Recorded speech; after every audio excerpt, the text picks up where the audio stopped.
Hola los chiquitos, hola population, bienvenue au nouveau, j'espère que tu vas bien. Si ça ne va pas, ça va aller. Comme tu peux le voir, moi je vais très bien parce qu'ici sur cette chaîne, tout le monde va bien. D'ailleurs, je t'invite à t'abonner si tu es nouveau et que tu regardes mes vidéos pour la première fois. Ou par exemple, tu regardes mes vidéos, tu t'abonnes pas. Eh bien, je t'invite à t'abonner, je t'invite à liker, je t'invite à partager parce que je pense qu'on a tous un travail à faire. Donc moi, mon travail, c'est faire des recherches, écrire un script, faire une vidéo comme je suis en train de faire maintenant, faire le montage et mettre sur ma chaîne YouTube. Et vous, votre travail, c'est vous abonner, liker, commenter, partager. Donc voilà, je pense que vous savez quoi. Ouais, c'est ce que je veux dire. Donc, alors, si tu es nouveau, ça veut dire que tu ne connais pas la fameuse chanson. Si tu es ancien, ça veut dire que tu la connais. Donc, la fameuse chanson, c'est prends à boire, prends à manger, installe-toi confortablement, éteins la lumière, and let's go to the video.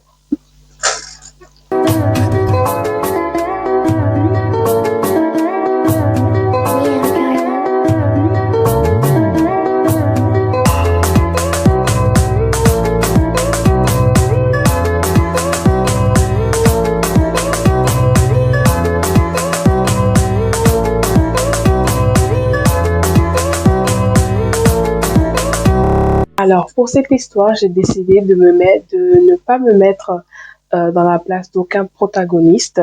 Donc, comme dans l'histoire précédente que j'avais racontée. Alors, je vous invite d'ailleurs à aller regarder cette histoire. Je les mettrai juste dans la barre d'infos, en haut, ou je mettrai juste ici en haut de la vidéo. Donc, n'hésitez pas à le regarder. C'est aussi une histoire vraie, archi vraie. Et c'est vraiment grave intéressant et c'est vraiment genre trop bien. Donc, allez regarder. Je ne le dis pas parce que je l'ai raconté, d'accord? Quoique, un peu. Mais franchement, c'est une histoire bien. Donc, allez regarder. N'hésitez pas aussi à commenter la vidéo, à partager, à liker et à vous abonner sur ma chaîne, d'ailleurs. Donc, allez tout de suite là. Si vous voulez suivre cette histoire jusqu'à la fin, suivez.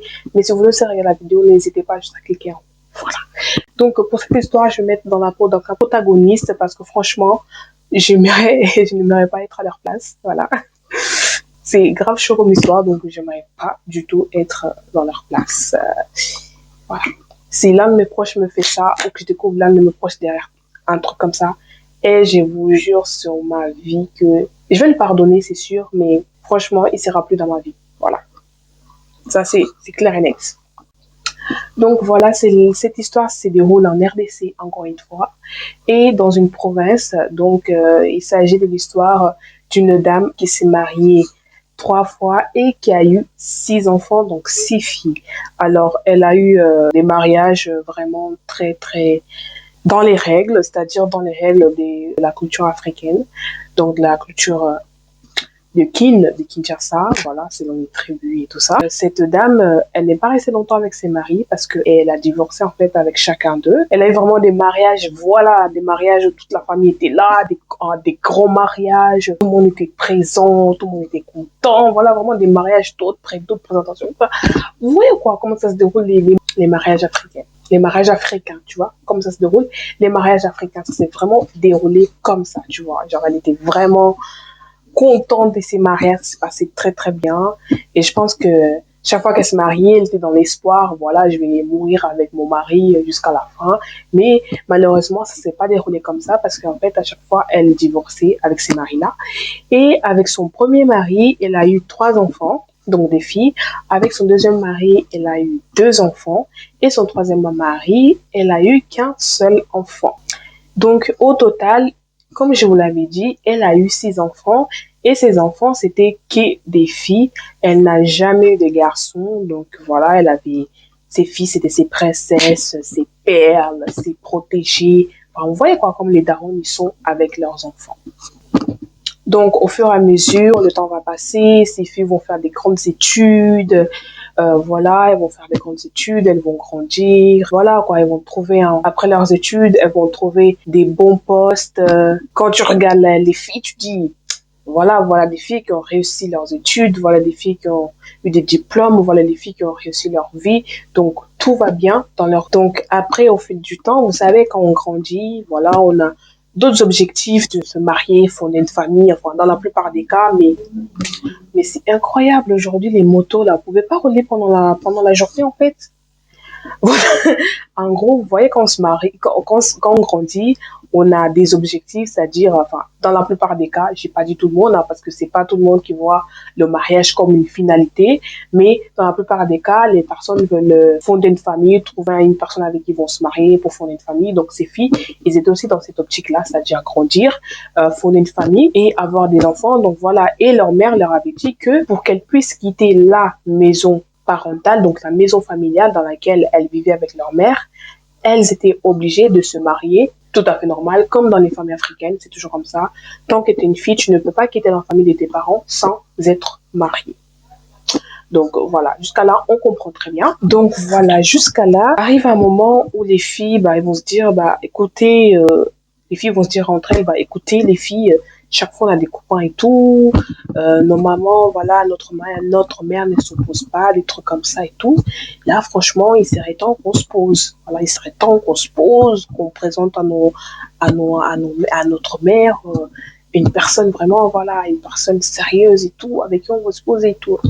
Donc voilà, les filles, elles se décident de présenter en fait leurs copains à leur mère. Leur mère, en fait, à chaque fois que ces filles lui présentent une personne avec qui les filles veulent faire leur vie, bah la mère tout de suite, elle s'interpose. Elle trouve des excuses, elle est totalement opposée lorsqu'il s'agit de mariage en fait. Genre au début elle commence par des petites excuses, après elle dit catégoriquement voilà elle veut pas rencontrer la famille du mec, voilà tu vois, tout comme ça tu vois. Donc elle s'interposait comment cette mère, c'est-à-dire que cette mère en fait elle trouvait des prétextes, c'est-à-dire des critères selon elle, ces critères-là devaient répondre en fait, ces critères selon elle qui démontraient à ses filles en fait que cet homme-là c'était pas l'homme de sa vie. Vous voyez ou pas? Et en fait, genre, elle dit, ouais, regarde, cet homme, il est comme ça, il a ces défauts-là, tu penses qu'il va t'attendre, tu penses ceci, tu penses que je vais m'attendre avec sa famille, enfin, tu vois, vraiment, des trucs genre, des trucs vraiment pour faire comprendre à ses enfants, à ses filles, que les hommes, en fait, que ces filles présentaient, ils étaient pas faits pour elles, en fait. Ils étaient pas faits pour elles. Du coup, bah, à chaque fois, bah, les filles, après, ils se disaient, voilà, c'est notre mère, elle a de l'expérience. En plus de ça, elle s'est mariée 3 fois. Donc, elle a une très grande expérience, c'est une grande personne, celle qui nous a élevés, celle qui a fait ci, celle qui a fait ça pour nous. Donc, je pense que, voilà, quoi, on doit l'écouter. On doit l'écouter et aussi prendre en compte, en fait, les critères, ses attentes et tout. Donc, voilà. Et à chaque fois, elle terminait par dire au mec, en fait, que, voilà, notre mère ne veut pas, parce qu'ici, si, ça, tel critère, elle nous a dit ça, voilà. Enfin, voilà quoi, tu vois. Donc la mère, en fait, elle savait très bien comment manipuler ses filles pour pas que ses filles se marient, en fait. Et elle faisait ça à chaque fois que il s'agissait d'un mariage. Quand c'était genre copain comme ça, franchement, elle s'impliquait pas du tout. Mais dès que ses filles venaient lui présenter un prétendant, tout de suite, elle était impliquée à fond, mais genre à fond dans la relation, genre, et elle démontrait par A à Z que non, elle était catégorique, elle était radicale. Non, je ne veux pas de lui, il est comme ci, il est comme ça. Et elle faisait ça avec toutes ses filles. Voilà, avec toutes ses filles, tu vois. Mais dès que, voilà, c'était juste 2 copains comme ça, elle s'impliquait pas tout, tu vois, voilà. C'était pas du tout son délire. Donc, cette maman, tous les moyens qu'elle devait adopter pour convaincre ses filles de ne pas se marier, tous ces moyens-là, elle le faisait. Genre, elle employait tous les moyens étaient bons, en fait, comment on va dire, tous les moyens étaient bons faire pour convaincre ses filles, en fait, qu'elles ne devaient pas se marier. Et vous savez, nous, après, je ne vais pas parler de cette culture, mais je vais parler de la culture africaine. Vous savez que nous, dans la culture africaine, eh bien, c'est très important, en fait, la vie de nos parents. C'est-à-dire que dès que notre mère ou notre père n'est pas d'accord sur le choix de notre partenaire, bah, en fait, on a beau aimer la personne, mais en fait, on est touché. Genre, on est vraiment touché parce qu'on s'attendait, en fait, que notre père ou notre mère, bah, soit content, l'accueil, la partenaire. Parce que voilà, on se dit, voilà, on va marier la personne, mais on va aussi marier sa famille. C'est ce qu'on oublie, tu vois. Et chaque famille est différente. Chaque famille a ses principes, chaque famille a ses valeurs, chaque famille a une ligne de conduite qui est différente de la tienne. Même si vous trouvez des similitudes et tout, mais il y a toujours quelque chose qui va vous différencier, tu vois ou pas? Et dès que nos parents, en fait, s'opposent, bah, tout de suite, on est choqué. Et on est touché, en fait. Même si, voilà, même si au fond de nous, on sait que, voilà, voilà, cette personne, elle est faite pour nous et tout, non, non, non, non, non. Mais dès que nos parents s'opposent et tout, ouais, vas-y, ah, c'est hyper dur. Et après, qu'on le veuille ou non, en fait, peu importe l'âge, on est toujours obligé, en fait, de prendre en compte ce que nos parents nous disent, tu vois. Donc, du coup, ces filles-là, par rapport aux arguments, aux critères, selon leur mère, que leur mère avait expliqué, mais je pense aussi qu'elle s'est servie aussi d'autres choses qu'elle a un peu remarquées dans les relations de chacune de leurs filles pour les convaincre, bah, elles ont décidé en fait de rompre avec leurs prétendants, de leur dire catégoriquement que voilà, ils veulent plus se marier avec elles, que c'était pas une bonne idée, que ça n'allait pas marcher entre eux, que voilà, tu vois, on va vraiment, genre, rompre tout contact avec leurs prétendants, vous voyez ou pas comment ça se passe les ruptures. Mais au fond d'elle, elle savait très bien que elle ne voulait pas le faire. Il savait bien que toutes ces personnes, en fait, c'était des bonnes personnes et que voilà, dans le futur, ils pouvaient faire un bon truc ensemble. Du coup, il arrive que la maman, depuis ses divorces, en fait, elle ne s'était jamais remariée, mais par la suite, elle a réussi à rencontrer un homme. Voilà, je pense un homme congolais. C'est des Congolais, donc comme vous savez, un Congolais t'amène toujours avec une Congolaise. Une Congolaise t'amène toujours avec un Congolais. Hein? Après, on a les 1%, 2% là.